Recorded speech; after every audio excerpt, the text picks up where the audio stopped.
Kita sekalian di dalam nama Tuhan Yesus Kristus, kiranya sukacita Roh Kudus akan memenuhi, menguasai kita semua dari awal pendengaran kita kepada firman hari ini sampai kepada akhirnya, sehingga kita dapat menikmati kuasa dari firman itu sendiri, kuasa yang memberi kita kekuatan baru, kuasa yang mengerjakan perbuatan-perbuatan ajaib di dalam kita, baik perbuatan ajaib secara lahiriah maupun terutama secara rohani, yaitu yang mengerjakan keubahan, mengerjakan pembaharuan di atas atau di dalam kehidupan kita semua. Puji Tuhan, salam yang sama saya sampaikan kepada saudara-saudara kita dimanapun berada yang sempat mengikuti pemberitaan lewat internet. Tuhan memberkati, Tuhan hadir di tengah-tengah kehidupan kita semua, kita merasakan kebahagiaan ilahi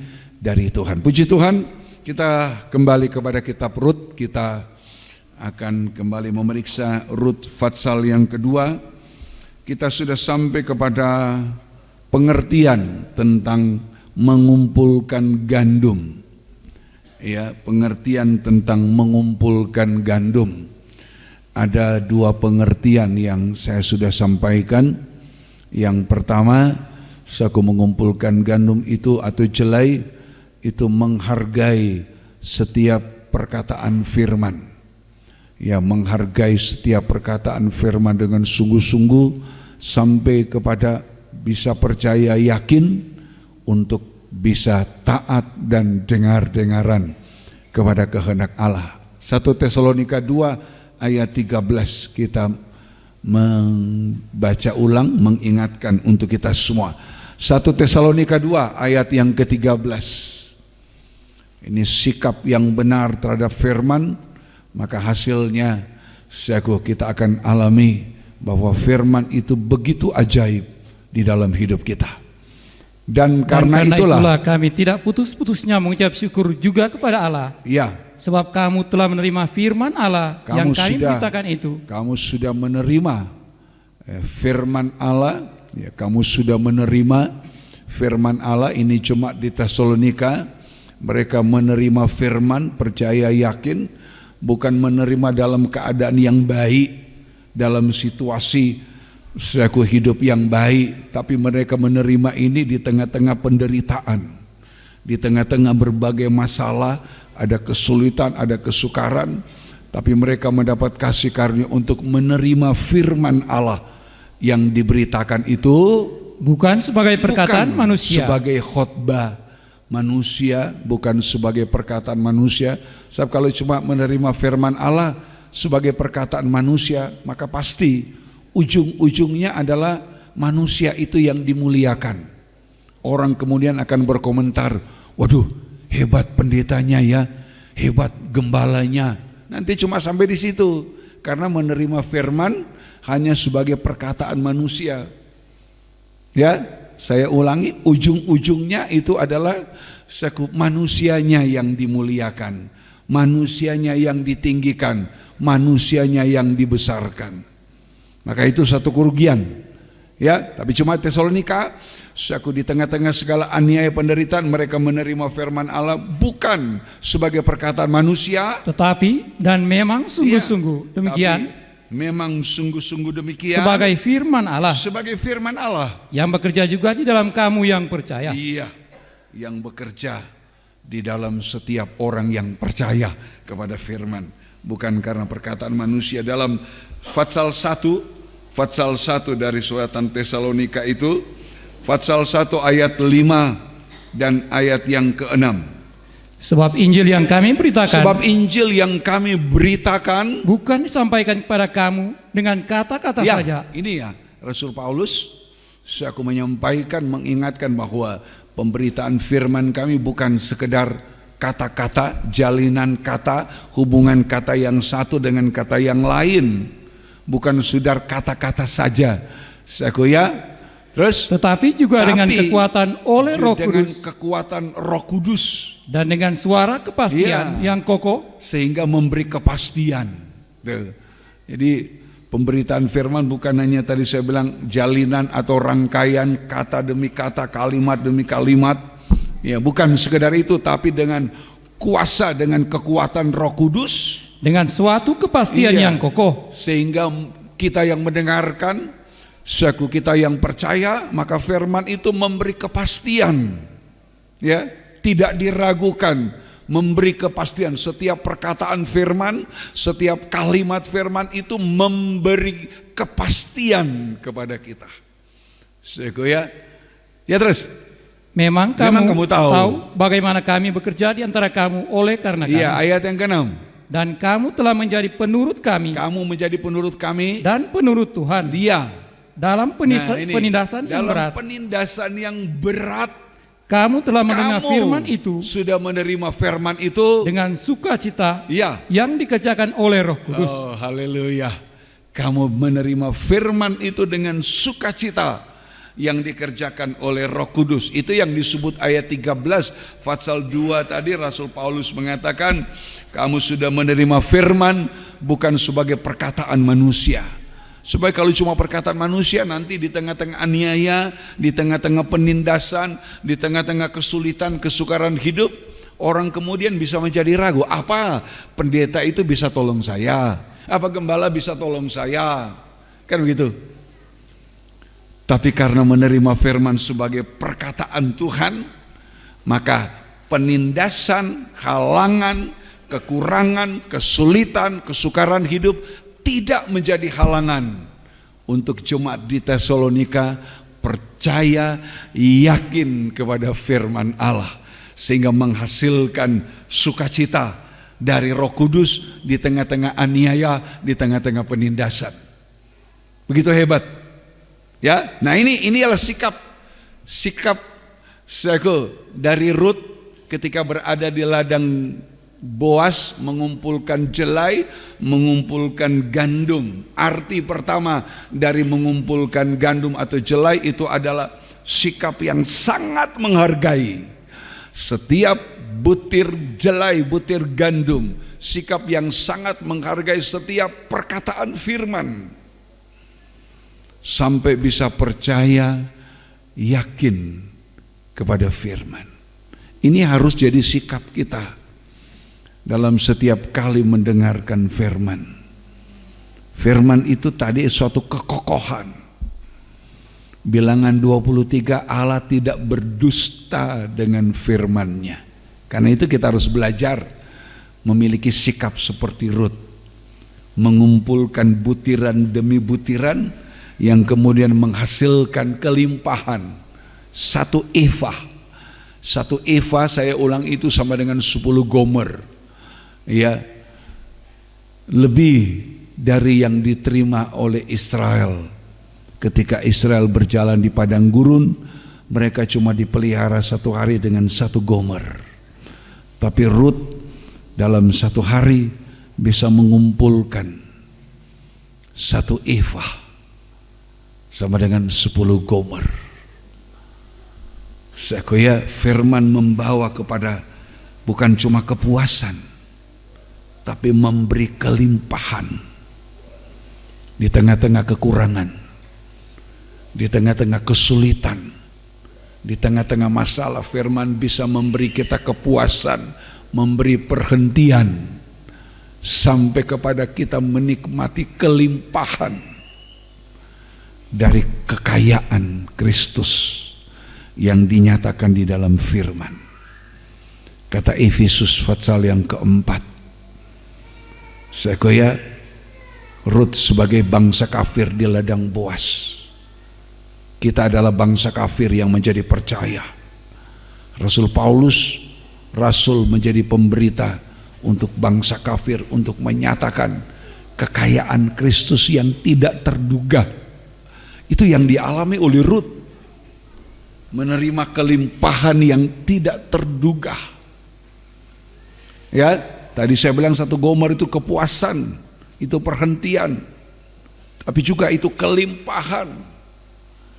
Kelimpahan, karena mengumpulkan 1 gomer, kelimpahan itu membawa Rut sampai kepada menjadi mempelai perempuannya Boas. Boas itu gambar dari Kristus. Ya, mari kita mau belajar. Ya, itu pengertian pertama dari mengumpulkan gandum. Yang kedua, mengumpulkan gandum. Pengertian yang kedua itu mengumpulkan gandum yang tercecer, ya, yang tertinggal. Saya pengertian yang kedua dari mengumpulkan gandum itu mengumpulkan gandum-gandum yang tercecer. Nah, gandum yang tercecer itu pengertiannya yang pertama atau 2A itu bicara tentang atau menunjuk kepada kehidupan yang jatuh dalam dosa. Bukan cuma jatuh, bahkan hancur di dalam dosa. Tapi masih bisa dikumpulkan selagi kasih karunia itu masih ada. Selagi kemurahan Allah itu masih ada. Karena itu saya sudah jelaskan pada beberapa minggu yang lalu, kalau kita melihat ada orang berdosa, jatuh dalam dosa, kita tidak punya hak untuk menghakimi dia. Kita tidak punya hak, kita tidak diberi hak untuk menghakimi. Sebab hak untuk menghakimi itu hanya ada pada Allah. Ya, kita tidak punya hak menghakimi orang lain. Kalau kita menghakimi orang berdosa karena dosanya, maka kita sebenarnya adalah orang yang juga melakukan dosa. Kata Roma pasal yang kedua. Karena itu yang harus kita lakukan ketika ada orang berdosa adalah Yakobus 5 mengatakan paling sedikit kita berdoa. Ya, Yakobus 5, 1 Yohanes 5, paling sedikit kita mendoakan mereka supaya Tuhan memberi kemurahan, menyadarkan mereka, sehingga siapa tahu mungkin mereka masih bisa diselamatkan. Kalau kita menghakimi, kita sudah memvonis dia dengan kesalahannya, berarti seakan-akan dia tidak ada kesempatan untuk memperbaiki kesalahan. Itu kalau kita memvonis, kita menghakimi, memvonis, seakan-akan dia hidupnya memang sudah begitu, tidak ada kesempatan lagi untuk bertobat, tidak ada kesempatan untuk diselamatkan. Tapi kalau kita mendoakan, siapa tahu Tuhan memberi kemurahan untuk dia bisa disadarkan dari kesalahan, dari kekurangan, dan dia kembali kepada Tuhan. Itu sikap kita terhadap orang berdosa, mendoakan. Yang kedua, kalau saya taruh nomor, sikap pertama dari kita terhadap orang berdosa, kita mulai dengan yang pertama, jangan menghakimi. Yang kedua, mendoakan. Ya, mendoakan. Sikap terhadap orang berdosa, yang pertama, jangan melihat dengan pandangan menghakimi.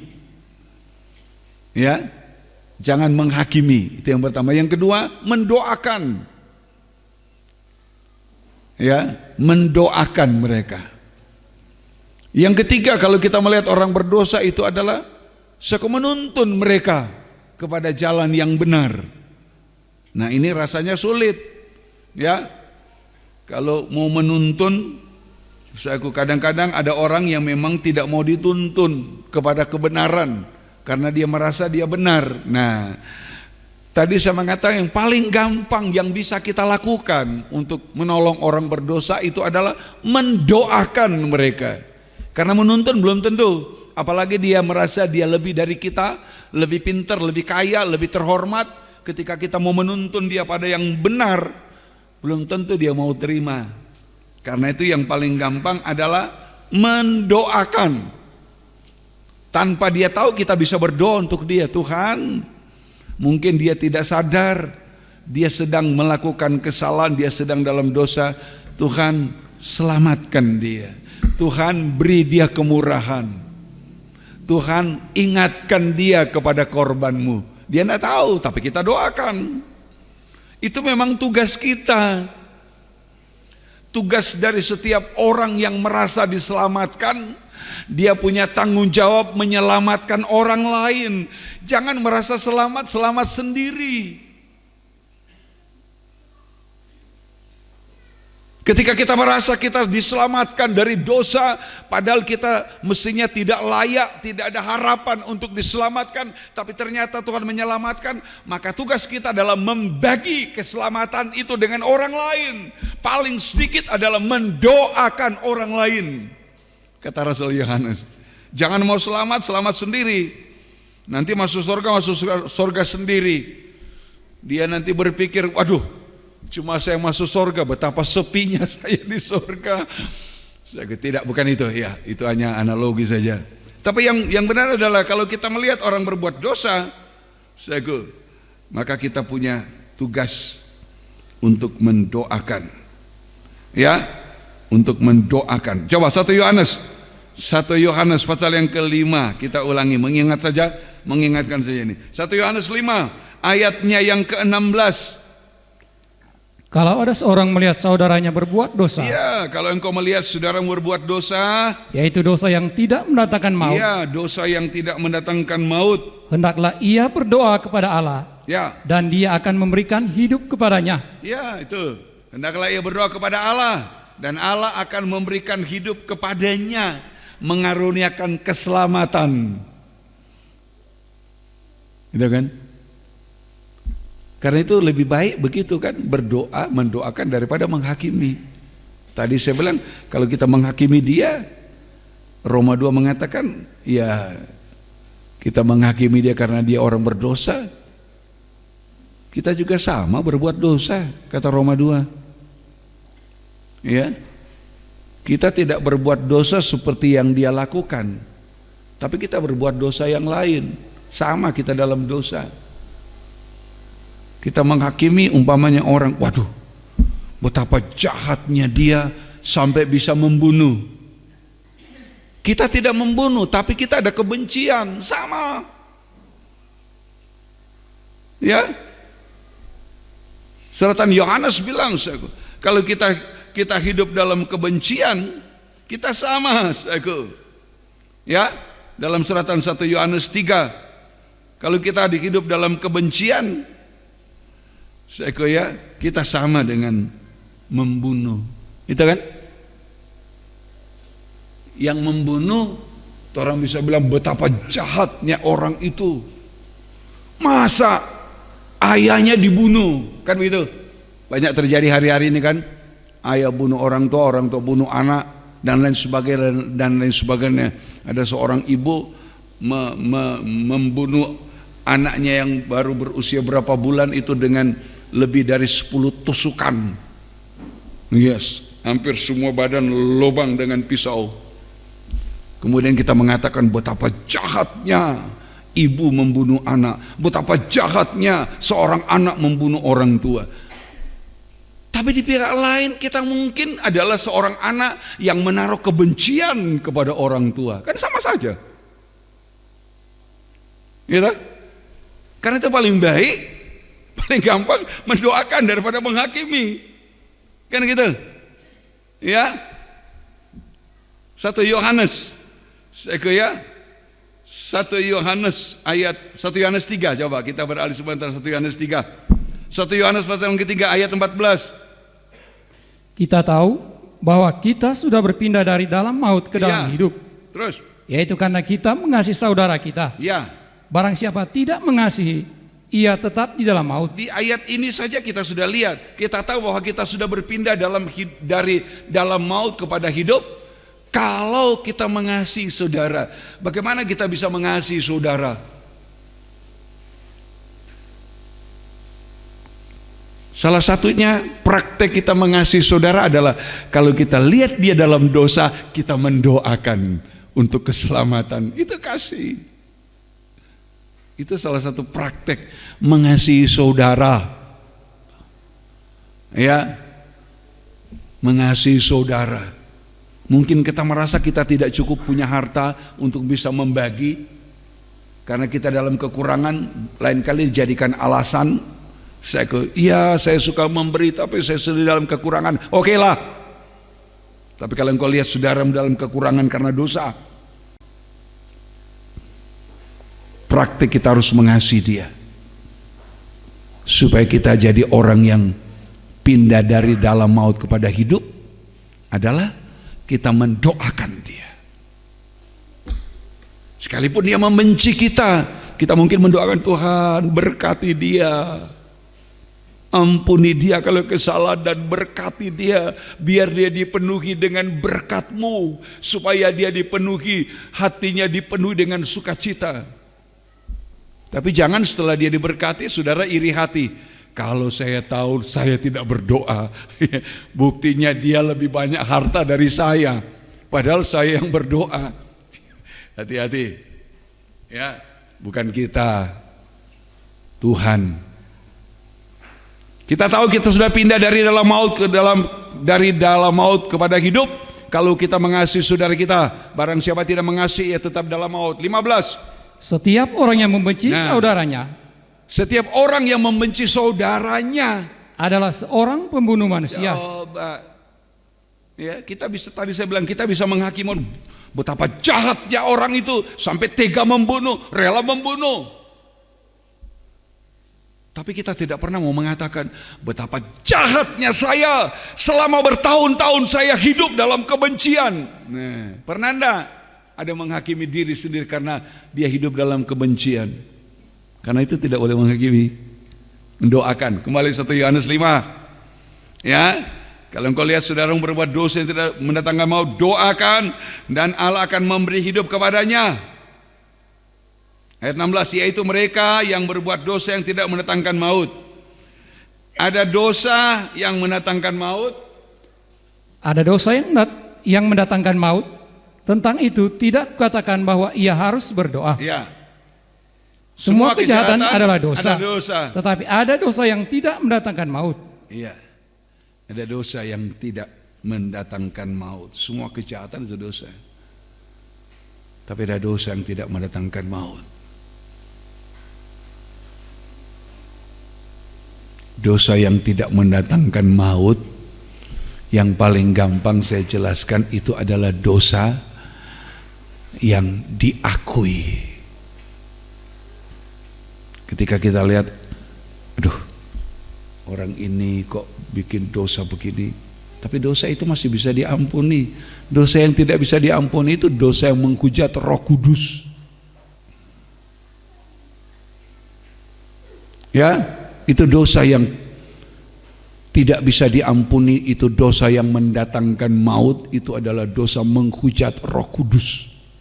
Kalau kita lihat saudara kita berbuat dosa A, B, C, D, E sampai X, tapi kita tahu dosa itu masih bisa diampuni kalau orang itu mengaku. Kita doakan, Tuhan tolong dia, sadarkan dia. Karena gitu, kan gampang sekali kok. Tidak perlu biaya itu. Mau berdoa untuk orang berdosa tidak perlu biaya. Ya, tidak perlu dibayar itu. Kalau ada orang bilang, saya akan berdoa untuk kamu supaya kamu diampuni, tapi kamu harus bayar, itu nabi palsu di nama. Siapa ya? Kalau ada orang datang, Bro, tolong doakan saya, didoakan saja. Jangan bilang, waduh saya bukan pendeta, saya bukan gembala. Siapapun bisa berdoa. 1 Yohanes 5 tidak bilang yang bisa berdoa itu pendeta, yang bisa berdoa itu gembala. Tapi siapapun di antara kita bisa saling mendoakan. Yakobus 5, coba kita baca. Ya. Kalau tadi berdoa untuk dosa supaya disadarkan, diselamatkan, ini Yakobus 5. Kita baca ulang mari. Ini beberapa minggu yang lalu kita sudah dengarkan ini. Ya, Yakobus 5 ayat yang ke-16. Karena itu, hendaklah kamu saling mengaku dosamu dan saling mendoakan. Ya, saling mengaku dosa dan saling mendoakan. Untuk saling mendoakan tidak perlu mesti ada pendeta, tidak perlu mesti ada gembala. Ya.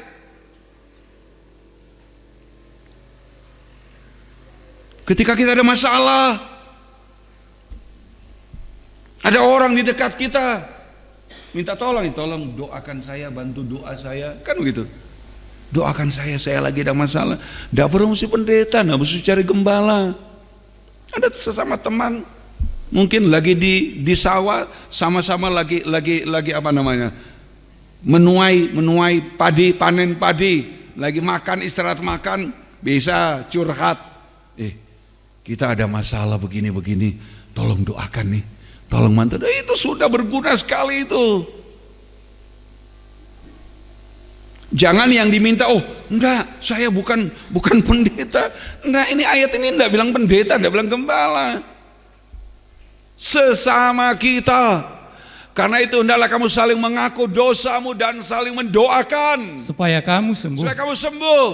Doa orang yang benar, ya, bila dengan yakin didoakan, ya, sangat besar kuasanya. Ayat selanjutnya, ayat yang ke-19. Saudara-saudaraku, ya, jika ada di antara kamu yang menyimpang dari kebenaran, ada yang menyimpang dari kebenaran, sudah mulai keluar dari rel kebenaran, dari jalur yang benar. Ya, kalau ada kamu melihat saudaramu menyimpang dari kebenaran dan ada seorang yang membuat dia berbalik, dia mengembalikan pada kamu itu salah, itu keliru itu. Memang kelihatannya bagus, dapalia bagus, tapi semua itu salah. Itu jalan, Amsal bilang itu jalan lurus tapi ujungnya maut. Kan gitu kita ingatkan. Betul, itu jalan lurus tapi ujungnya maut. Itu kata kitab Amsal. Ada jalan yang disangka lurus tapi ujungnya maut. Gitu, ya. Kalau ada seorang membuat dia berbalik,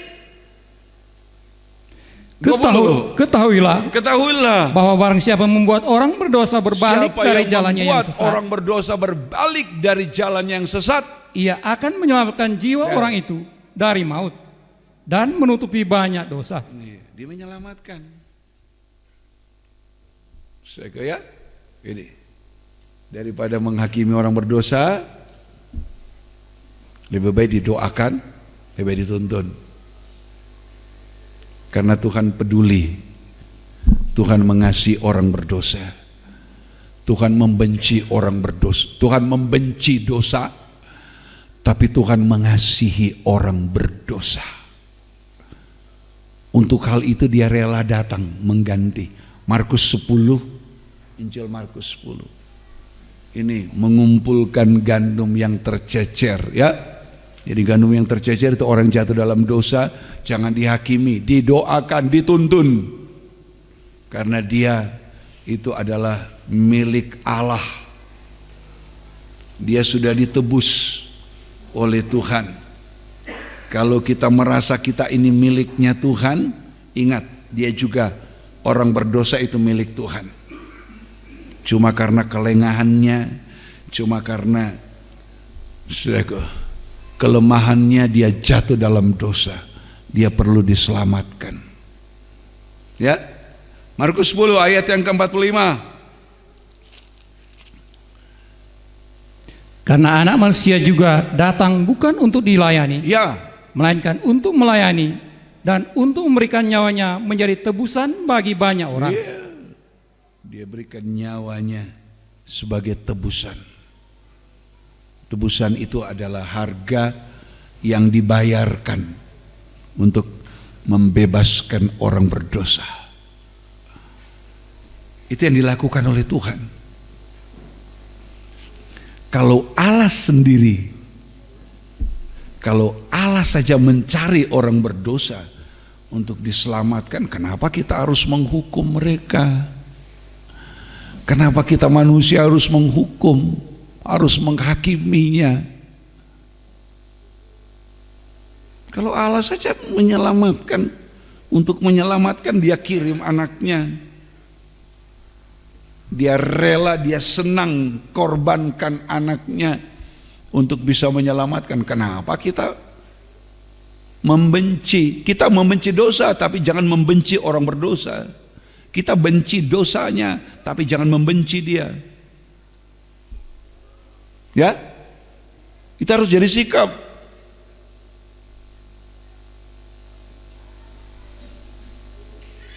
Kalau kita jadi biasa orang yang suka, sekarang begini, kalau kita jadi orang yang terbiasa menghakimi kekurangan orang lain, maka belajar menghakimi diri. supaya dapat lihat itu kesalahan, kekurangannya sendiri. Kan gitu. Kalau tidak mau berhenti menghakimi kekurangan orang, maka belajarlah menghakimi diri. Supaya sadar, tahu, bisa ketemukan kekurangannya sendiri, bisa lihat kejelekannya. Kita bukan tidak boleh bicara kekurangan orang, sudah banyak kali saya ingatkan. Kita boleh bicara, tapi bukan untuk menghakimi, untuk belajar. Ya, kita bicara kekurangan Rasul Petrus untuk apa? Belajar dari kekurangannya Petrus yang sampai bersumpah, sampai mengutuk dirinya, aku tidak kenal orang itu. Kita bisa bicara kekurangan Petrus, tapi untuk belajar supaya kita jangan jadi seperti Petrus.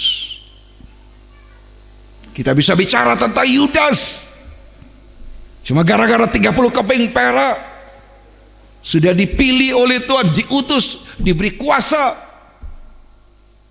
tapi masih mengkhianati gurunya sendiri. Kita bisa bicara apa saja tentang kejelekan, kejahatan Yudas, tapi untuk belajar supaya kita jangan jadi seperti Yudas. Itu kan yang ngambang. Ya, jadi Ruth mengumpulkan gandum. Ya, gandum-gandum yang tercecer dalam pengertian yang kedua. Gandum yang tercecer itu adalah orang yang jatuh dalam dosa. Dikumpulkan untuk apa? Untuk dibawa ke dalam lumbung Allah. Matius 13. Ya, Injil Matius 13, untuk dibawa ke dalam lumbungnya Tuhan. Dibawa ke dalam lumbung Allah. Dibawa ke dalam pekerjaan pembangunan tubuh Kristus. Bukan hanya sekedar keselamatan. Ya, Matius 13 kita membaca ayatnya yang Matius 13 ayat yang ke-30. Ayat 30 dari Matius 13. Biarkanlah keduanya tumbuh bersama sampai waktu menuai. Ini perumpamaan Tuhan tentang lalang yang tumbuh di ladang gandum. Yang ditaburkan benih yang baik, itu para pekerja bilang, bagaimana Tuhan? Yang Tuhan taburkan benih yang baik, kenapa ada lalang? Tuhannya bilang, oh itu adalah pekerjaan dari setan. Ketika kamu tidur, musuh datang menaburkan benih lalang. Ya, kemudian itu para pegawai itu bilang, mulai ayat 28 ya. Jawab Tuhan itu, seorang musuh yang melakukannya. Musuh itu iblis yang melakukannya. Terus lalu berkatalah hamba-hamba itu kepadanya, jadi maukah Tuhan supaya kami pergi mencabut lalang itu? Maukah Tuhan kalau kami pergi cabut lalang-lalang itu? Ya terus. Tetapi ia berkata, jangan. Jangan. Sebab mungkin gandum itu ikut tercabut pada waktu kamu mencabut lalang itu. Gandum itu bisa ikut tercabut. Jangan dicabut. Biarkan mereka tumbuh bersama-sama. Kayak memang yang gampang kan seperti petani begitu kan, dicabut. Itu apa namanya itu? Yang di ladang itu. Babut. Yang seperti belum berbuah seperti padi. Pale-pale. Ya. Pale-pale, enggak tahu bahasa Indonesianya apa. Pale-pale itu. Tapi lama-kelamaan dia tumbuh lebih tinggi. Gitu. Pale-pale lebih tinggi toh? Iya. Dia tumbuh lebih tinggi dari padi. Itu lalang. Seperti itu perumpamaan tentang lalang. Tapi kalau petani kan, kalau sawahnya banyak pale-pale dicabut, gitu. Itu secara lahiriah. Tapi yang Tuhan bicara itu secara rohani. Jangan biarkan tumbuh bersama-sama. Artinya apa? Ada gandum, ada lalang. Kalau hamba-hamba bilang, pegawai bilang dicabut saja, Tuhan bilang jangan. Tuhan itu artinya Tuhan tidak menghakimi pada saat itu. Ada masa penghakiman. Kalau manusia kan itu petani kan langsung menghakimi. Wah, ini pale-pale dicabut. Itu menghakimi DP nama. Tapi memang harus dilakukan ya, supaya sawah itu bersih. Itu harus dilakukan. Tapi ini perumpamaan. Namanya saya perumpamaan. Makanya saya jelaskan perumpamaan ini. Ketika hamba-hamba bilang dicabut, Tuhan yang jangan. Kenapa? Karena Tuhan tidak seperti manusia. Begitu lihat kekurangan langsung, begitu lihat kekurangan langsung menunjuk, langsung bicara. Lihat kekurangan orang langsung, kekurangannya dijadikan gosip.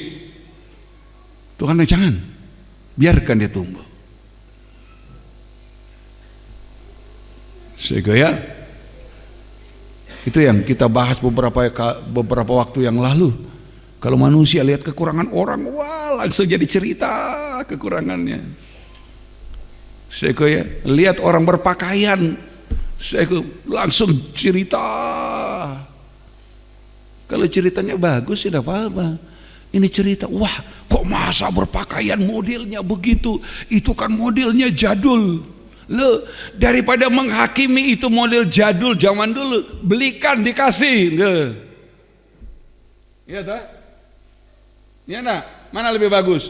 Dari masa pakai kemeja modelnya begitu, itu sudah ketinggalan zaman. Daripada menghakimi, belikan di toko nih, pakai. Jangan pakai lagi itu, ini pakai ini yang saya kasih. Mau enggak begitu? Ayo, mau enggak begitu?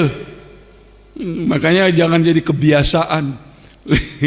Itu yang saya bilang, lihat daripada masa pakai pakaian modelnya begitu, itu kan model tahun 70-an. Ayo belikan yang tahun 2017, dikasih nah.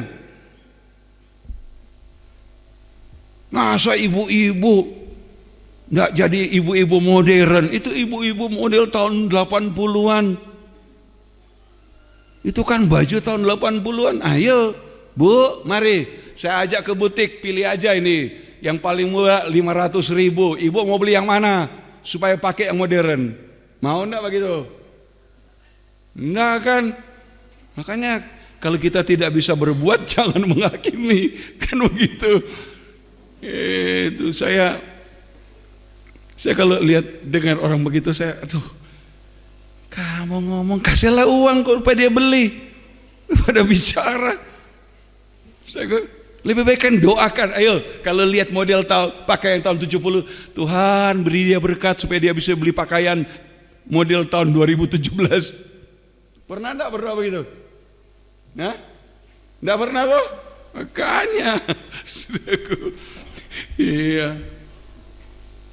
Kalau memang itu yang dia punya, apa urusannya kita, kata Tuhan?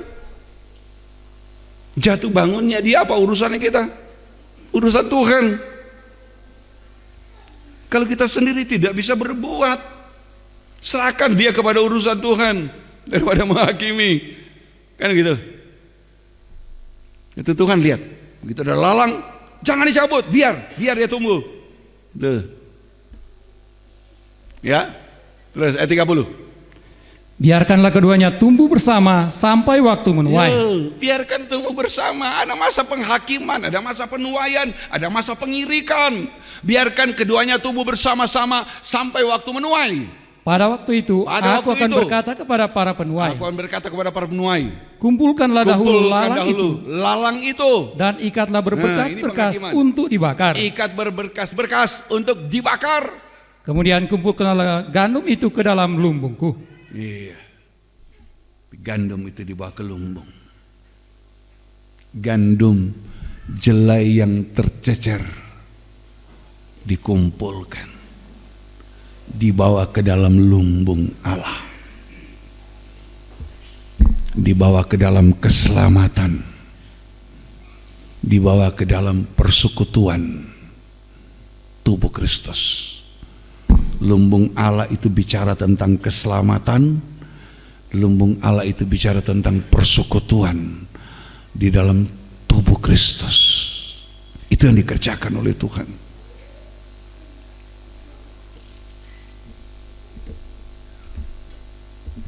Itu jelai gandum yang dikumpulkan, tadinya tercecer, kemudian dikumpulkan. Itu tugas kita.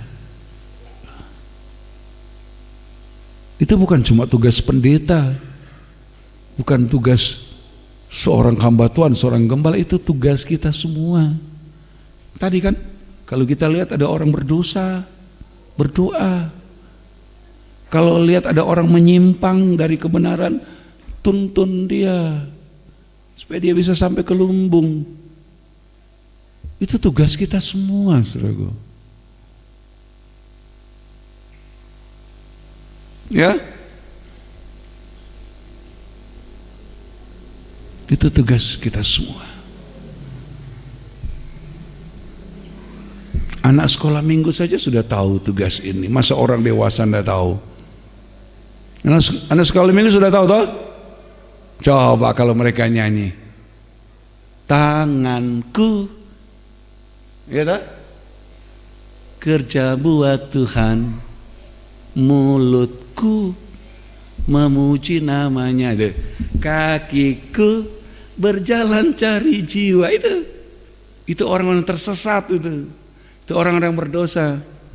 Cuma sayang anak sekolah minggu baru bisa nyanyi. Kalau orang dewasa jangan cuma bisa nyanyi, praktekkan, gitu. Jangan kakiku berjalan ngegosip.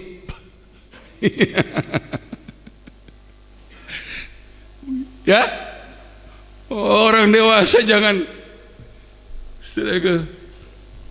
kakiku berjalan kemudian gosip sana sini. Ya, kan? Kalau suka gosip, ayo Pak Solo di sini nyanyi.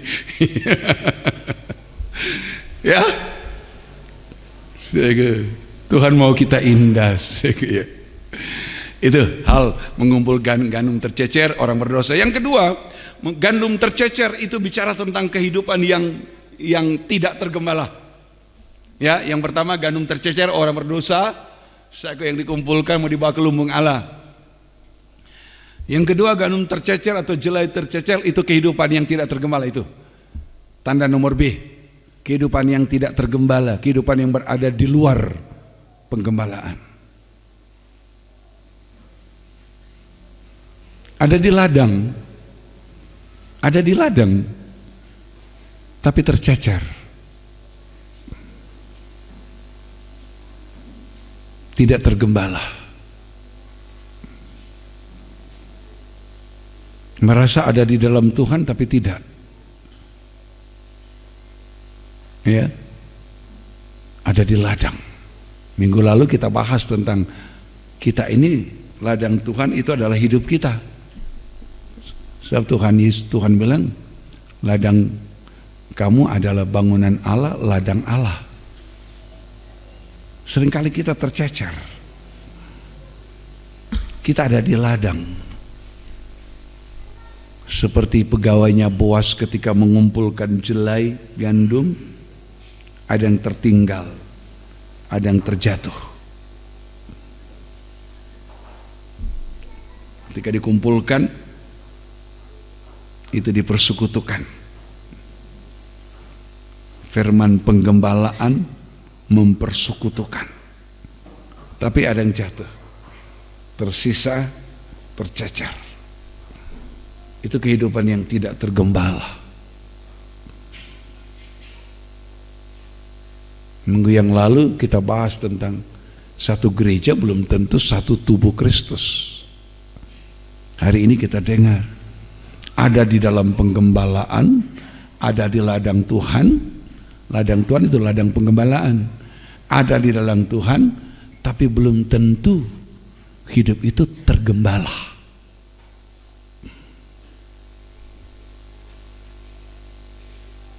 Ya, jadi ada di ladang Tuhan,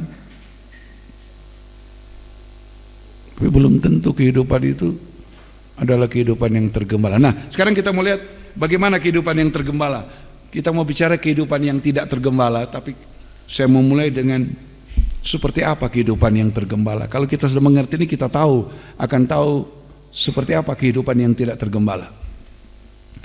Ya, Kita mau bahas kehidupan yang tergembala. Syarat kehidupan itu tergembala. Sekarang persyaratan, syarat kehidupan yang tergembala. Syarat atau tanda kehidupan yang tergembala. Yang pertama atau A, berada di dalam kandang penggembalaan. Syarat kehidupan tergembala itu antara lain yang pertama ada di dalam kandang penggembalaan. Dalam pelajaran tabernakel, kandang penggembalaan itu menunjuk kepada ruangan suci. Sudah saya banyak kali menjelaskan kepada kita, ya.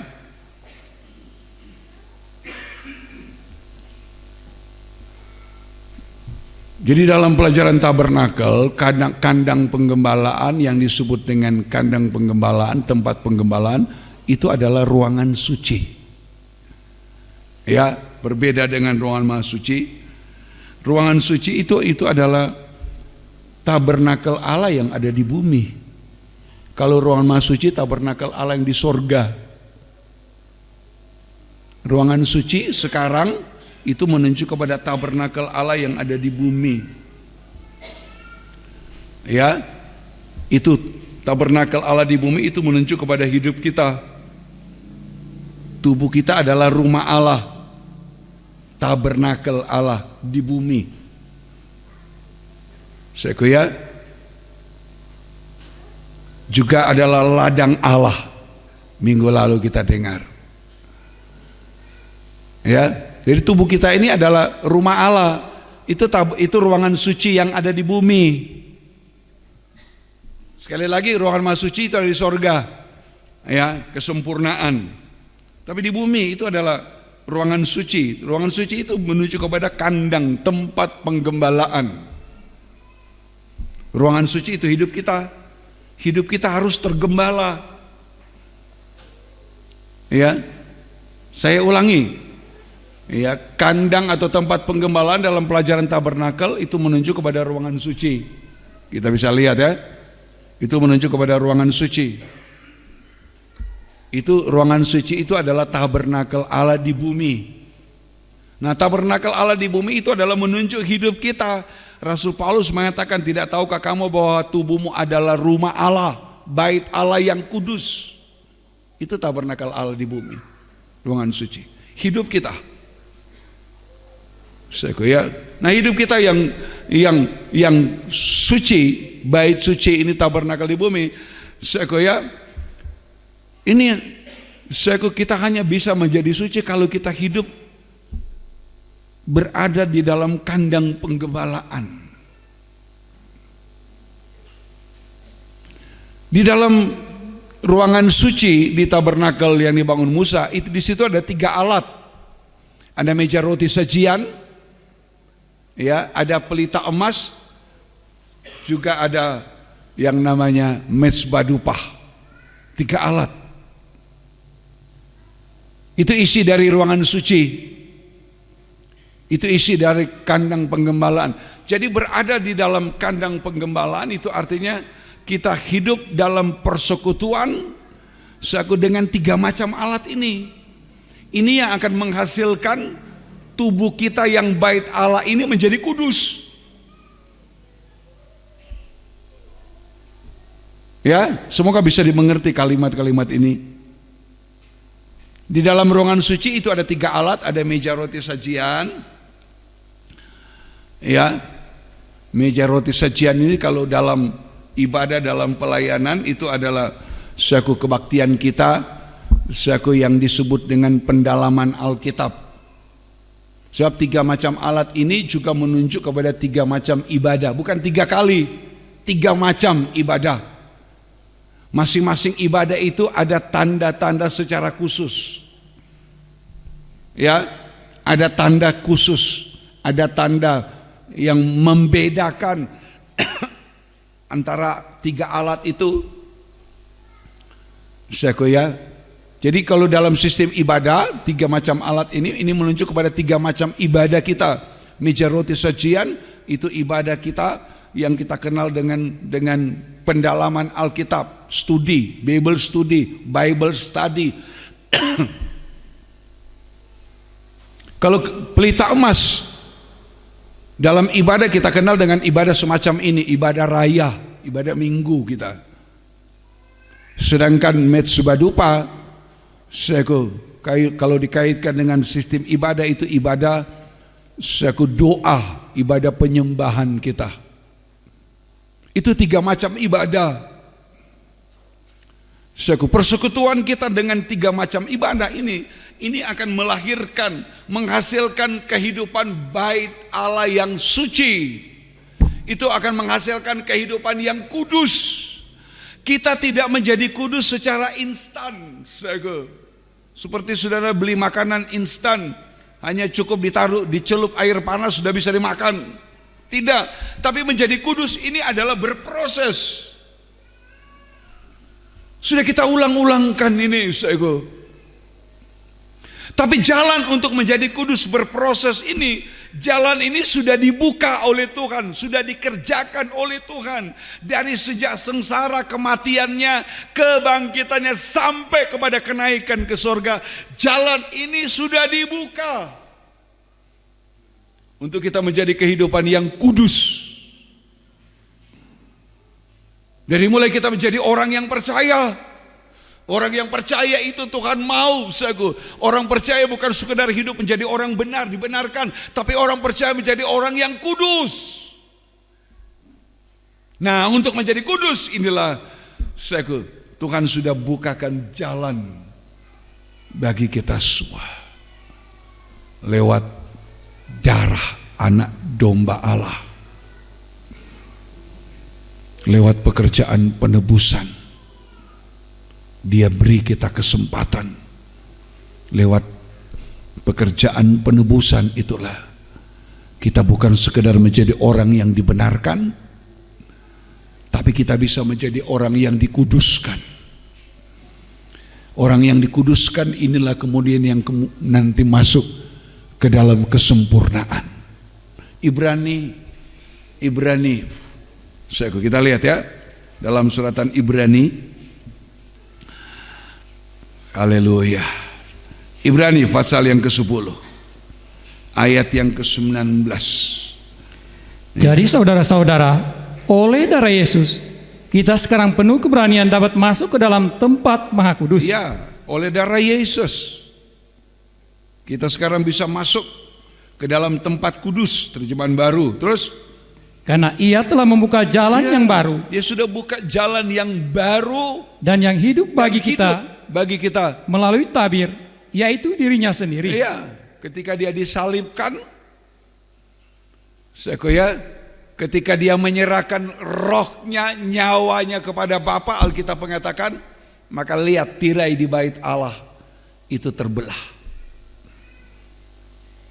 Tidak ada lagi rahasia yang tertutup, dibukakan. Dia membuka jalan bagi kita melalui dirinya sendiri. Terus dan kita mempunyai seorang imam besar. Dan sekarang kita punya imam besar sebagai kepala rumah Allah. 22. Karena itu, karena itu marilah kita menghadap Allah dengan hati yang tulus ikhlas. Menghadap Allah dalam ibadah, dalam pelayanan kita menghadap Allah dengan hati yang tulus ikhlas dan keyakinan iman yang teguh. Keyakinan iman yang teguh. Oleh karena hati kita telah dibersihkan dari hati nurani yang jahat.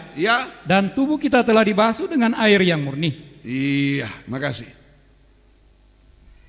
Ini dikerjakan oleh Tuhan. Ketika dia membuka tabir itu, membuka jalan, kita tidak tiba-tiba sudah ada di sana. Ayat yang ke-22, karena itu mari kita menghadap Dia. Ini proses yang harus kita kerjakan dalam ibadah pelayanan kita. Aku dimulai dengan mengerjakan dengan hati yang sungguh-sungguh, hati yang tulus, ibadah pelayanan yang ditandai dengan kesungguhan. Aku kepada Allah. Jadi bukan melakukan dengan setengah-setengah, bukan melakukan dengan asal jadi, asal dikerjakan. Tapi dengan hati yang tulus, Artinya kesungguhan itu datang dari hati. Hati yang mau mengasihi. Ya, hati yang rindu mengasihi Tuhan. Karena itu dia mengerjakan ibadah pelayan dengan sungguh-sungguh. Tapi kesungguhan itu datang dari hati yang tulus. Hati yang tulus. Hati yang hanya ingin mengasihi Tuhan. Hati yang hanya ingin menyenangkan Tuhan. Dia tidak menuntut yang lain. Seseorang yang melaksanakan ibadah pelayanan dengan hati tulus, ya, kesungguhan yang datang dari hati. Coba dalam ibadah pelayanan dia tidak mengharapkan apa-apa. Dia hanya ingin melakukan apa yang menyenangkan Tuhan. Dia ingin hanya melakukan apa yang menyukakan Tuhan. Bukan menyenangkan Tuhan supaya dibalas oleh Tuhan, bukan menyukakan Tuhan supaya diberkati Tuhan. Itu bukan tulus itu.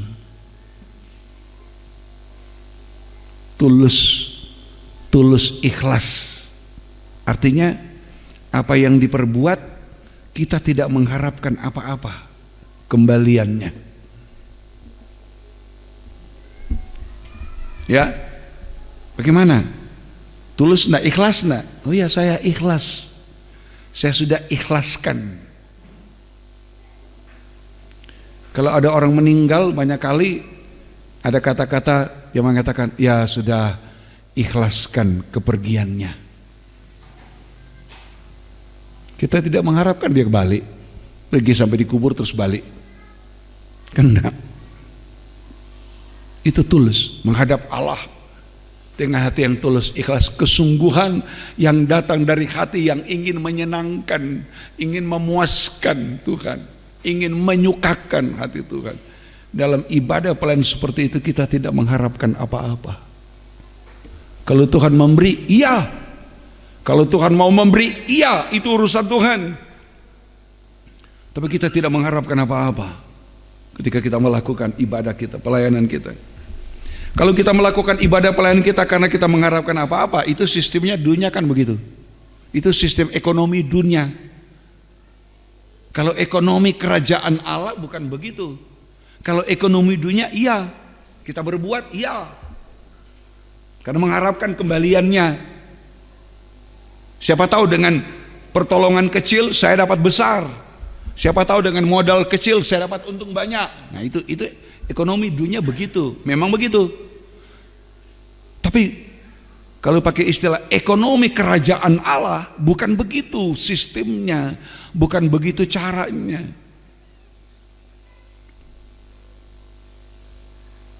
Ya, ekonomi kerajaan Allah, Tuhan bilang, aku mengasihani orang yang aku ingin kasihani. Aku mengeraskan hati orang yang ingin aku keraskan hati. Bukan urusan kita. Kita berbuat bukan untuk mengharapkan. Kita berbuat bukan untuk supaya dikembalikan. Bukan. Roma pasal yang ke-10, coba. Mari, ayo. Kalau kita sudah melakukan dengan tulus ikhlas dan Tuhan mau memberi, sekali lagi itu urusan Tuhan, bukan urusan kita. Kita hanya, sudah jelaskan yang lalu dalam Lukas 17, kita hanya seperti hamba yang tidak berguna. Kita hanya melaksanakan apa yang harus kita kerjakan. Sudah susah payah sepanjang hari di sawah, di ladang, membajak, pulang di rumah, tuannya suruh melayani dia, makan minum. Hamba ini bilang, kami cuma hamba-hamba yang tidak berguna. Kami hanya melakukan apa yang harus kami lakukan. Nah itu perumpamaan yang Tuhan kasih, karena itu ekonominya kerajaan sorga, bukan ekonomi dunia. Ekonomi dunia kasih umpan kecil, kalau memancing umpan kecil, inginnya dapat ikan besar, kan begitu. Saya kayak, masa kita mau mengumpan kepada Allah, ya saya mau beri persembahan, siapa tahu Tuhan membalas beribu-ribu kali lipat. Itu sama dengan memancing di danau sana, bukan ya? Ekonomi kerajaan sorga berbeda dengan ekonomi dunia. Roma 9. Kita lihat ya, ekonomi kerajaan Allah, ekonomi kerajaan sorga begini. Ayat 9, Roma 9 ayat 11 saja, 11.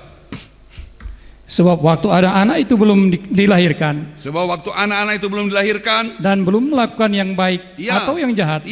Supaya rencana Allah tentang pemilihannya diteguhkan, bukan berdasarkan perbuatan. Pemilihan Allah bukan didasarkan kepada perbuatan, tetapi berdasarkan panggilannya. Ya, terus dikatakan kepada Ribka, anak yang tua akan menjadi hamba anak yang muda. Katakan kepada Ribka, istrinya Ishak, anak yang tua akan menjadi hamba anak yang muda. Itu kita tahu, itu Yakub dan Esau. Dan ternyata kemudian terjadi kan, Esau kehilangan segala-galanya. Kita sudah tahu itu cerita. Padahal dua anak kembar di dalam kandungan belum tahu apa-apa. Ya, mereka baru bisa lewat plasenta, tali pusar, menerima makanan dari ibunya, kemudian membuang kotoran itu.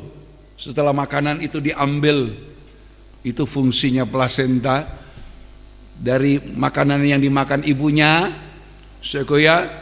yang berguna disalurkan kepada janin itu lewat tali pusar itu. Ya, janin itu, bayi dalam kandungan menerima makanan, habis itu makanan mau dibuang, kembali lewat itu tali pusar itu. Nah, anak kembar ini belum tahu apa-apa, tapi Tuhan sudah tentukan yang tua akan jadi hamba kepada yang muda. Sekarang kita mau tanya, siapa yang salah? Siapa yang salah? Apakah Allah tidak adil? Bukan. Karena itu tadi saya bilang, kalau kita melakukan dengan hati yang tulus, sungguh-sungguh, terserah. Kalau Tuhan mau memberi, iya. Tidak memberi juga tidak. Urusannya Tuhan. Urusannya kita adalah bagaimana kita melakukan, menyenangkan, menyukakan hati Tuhan. Ya. Terus seperti ada tertulis. Aku mengasihi Yakub. Aku mengasihi Yakub, tetapi membenci Esau. Bayangkan, masih dalam kandungan Allah sudah bilang, aku mengasihi Yakub, tapi membenci Esau.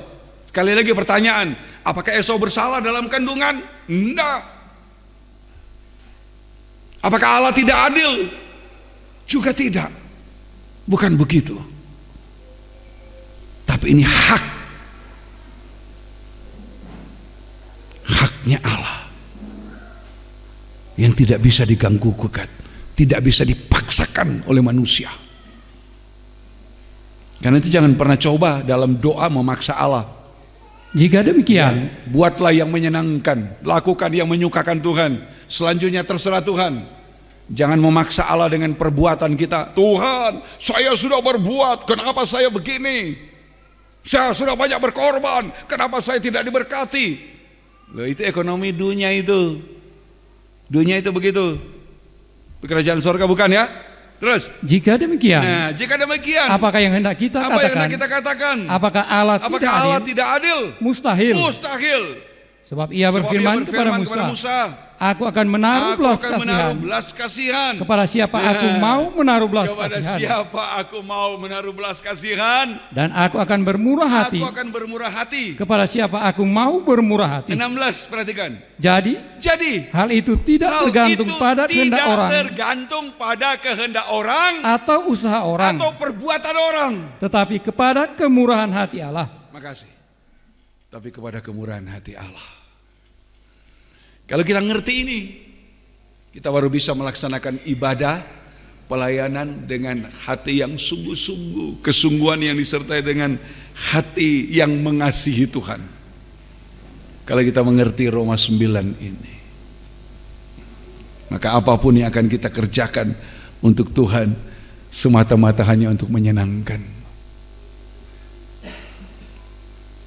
Melakukan dengan hati yang tulus, ikhlas, itu artinya tidak mengharapkan balasan.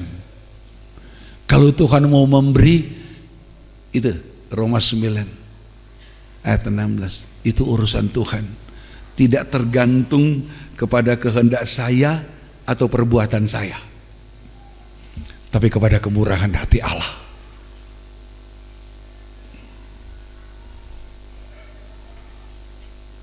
Ya, memang ini rasanya sulit, tapi begini memang kerajaan surga begini.